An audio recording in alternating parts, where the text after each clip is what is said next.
Mi nombre es Greidimar Pardo y a continuación hablaremos sobre los aspectos psicosociales del matrimonio. Para entrar en contexto, hablaremos un poco sobre qué es el matrimonio. Y el matrimonio se entiende como aquella designa en la unión entre dos personas, en el que se trata de un hombre y una mujer o de dos personas del mismo sexo, que se establecen mediante ritos religiosos o a través de una serie de formalidades legales para mantener una comunidad de vida e intereses. Como tal, el matrimonio es una institución social que goza de reconocimiento jurídico y en consecuencia implica para los cónyuges una serie de deberes y derechos de carácter patrimonial y domésticos fijados dentro del derecho civil de cada país. El sentido fundamental del matrimonio es la constitución de una familia, de modo que otorga legitimidad a los hijos procreados o adoptados durante la unión.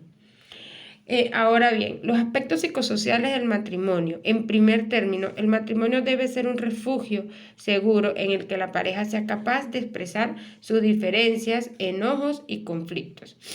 El matrimonio para algunas personas, especialmente aquellas románticas, es un acontecimiento hermoso.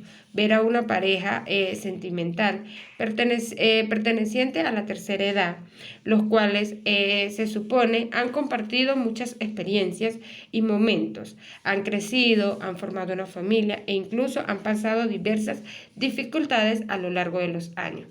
El matrimonio nos los proporciona la cultura mesopotamia, ya que en el 4000 antes de Cristo, en una tablilla se deja constancia del pacto entre un hombre y una mujer, defendiéndose así los derechos y deberes de la esposa, el dinero que ésta obtendría en caso de ser rechazada y el castigo en caso de ser infiel. Por otra parte, suele considerarse que el matrimonio es la base de la sociedad. Existen unos tipos de matrimonios en el que se tienen un matrimonio religioso, matrimonio civil, matrimonio por conveniencia y matrimonio igualitario, que es en el caso de los homosexuales. En los aspectos psicosociales, en esta red de relaciones interpersonales, tenemos un primer rol, que es el rol social como unidad funcional.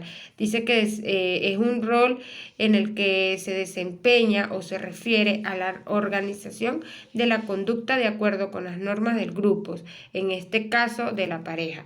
Una mujer puede definir su rol en términos de las relaciones amorosas, idílicas que se muestran en muchas películas. Un estudio, o según el estudio por Jaramillo y Narváez en el 2006, ellos indican que el matrimonio aporta una prueba en la afirmación de la cooperación permanente está fundada en las concepciones compartidas de amores recíprocos. Los roles son modelos de conducta que constituyen la contribución deseada de quienes participan en la actividad grupal.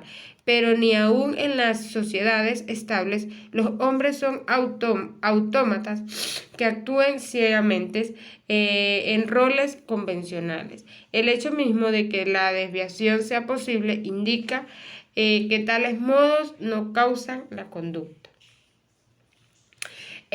Como segunda parte, ¿verdad? La identidad personal y el estatus social como factores que determinan la relación marital. Se ha caracterizado como un tópico individual que permite a los individuos reflexionar sobre su pasado y sus expectativas personales, es decir, sus gustos y su presente, así como dirigirse hacia un futuro. Estas van de acuerdo al estatus social porque establecen una identidad por derechos y obligaciones por sentado. Permiten ubicar a las personas bajo ciertos contextos y ciertos roles.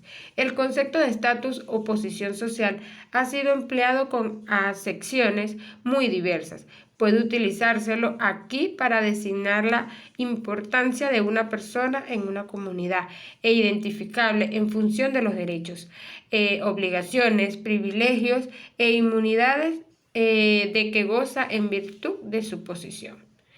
El estatus, por más bajo que sea, siempre es importante, porque sin él se convierte la persona en alguien que no pertenece al grupo y que no tiene derechos respecto a nadie.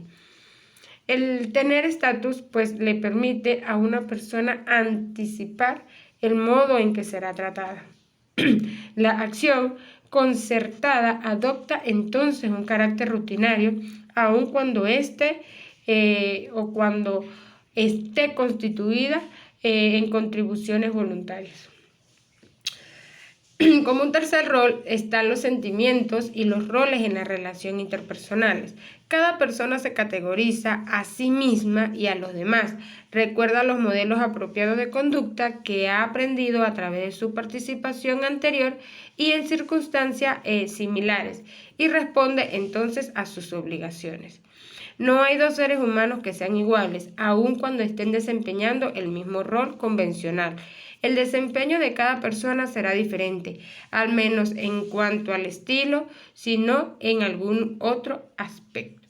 Cuando alguien gusta de otra persona, tiende a ser considerado con ella, a pesar de pasar por alto sus defectos y acudir en su ayuda cuando lo precise, pero no siente obligación particular de hacer tales cosas respecto a alguien que le disgusta. En realidad puede sentirse mucho mejor si se aparta de sus costumbres habituales para demostrar su desagrado. En el cuarto rol, ¿verdad? Los sentimientos como sistemas de conducta. Como en el caso de todos los demás significados, los sentimientos no deben de identificarse en función de ninguna línea particular de acción, sino a través de una pauta de respuesta. Si una persona es fuente de alguna especie de gratificación, se convierte en un objeto deseable y se gusta de ella. Si es fuente de frustración, se convierte en un objeto irritante o inclusive peligroso. Según Chang, él señaló a comienzos del siglo que los sentimientos son sistemas organizados, pero los sentimientos son sistemas de conducta que se tornan discernibles en la configuración de la respuesta hacia una persona determinada. Del mismo modo que otros significados, los sentimientos, una vez que han adquirido forma, tienden a autosostenerse, aunque la interacción de las personas vivas es sumamente variable. Mediante la percepción selectiva se reafirma constantemente personificaciones bastante estables. 5. La estructura de los sentimientos típicos en el matrimonio. Se supone que las personas que mantienen una relación permanente no deben sentir aversión recíproca y con frecuencia se toman estas normas convencionales como si fueran una descripción de los hechos reales. Las hostilidades que surgen dentro del círculo íntimo se suprimen con frecuencia. Si tales reacciones emocionales se hacen intensas, pueden ser inclusive reprimidas. Debido a la percepción selectiva, los sentimientos de todo género, una vez que se establecen, tienden a autosostenerse. El amante tiende a atribuir cualidades ideales al objeto amado y a pasar por alto los rasgos que le placen insatisfactoriamente. Como diferencias personales en cuanto a los sentimientos en pareja, se puede decir que el sentimiento no es otra cosa que aquello que un individuo significa para otro.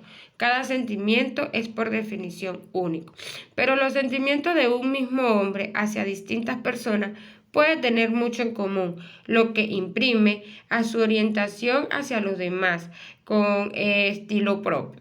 Efectivamente, algunas personas son aparentemente incapaces de elaborar ciertos sentimientos. Por ejemplo, en una familia determinada, la madre puede estar orientada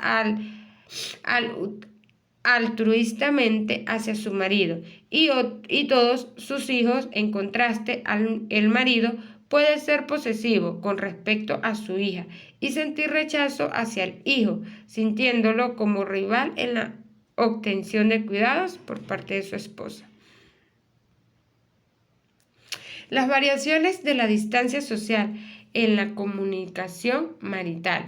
Esta se denomina en relación primaria a los contactos íntimos y cara a cara que caracterizan a la interacción de que se da en la mayoría de las familias, en las pandillas,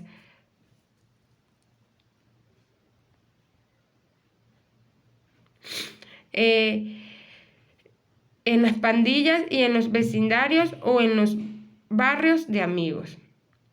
Las relaciones secundarias no están tan bien definidas, pero incluyen presumiblemente a todas las demás, y esto ha conducido a la pregunta embarazosa de dónde se debe trazar el límite entre ambas clases.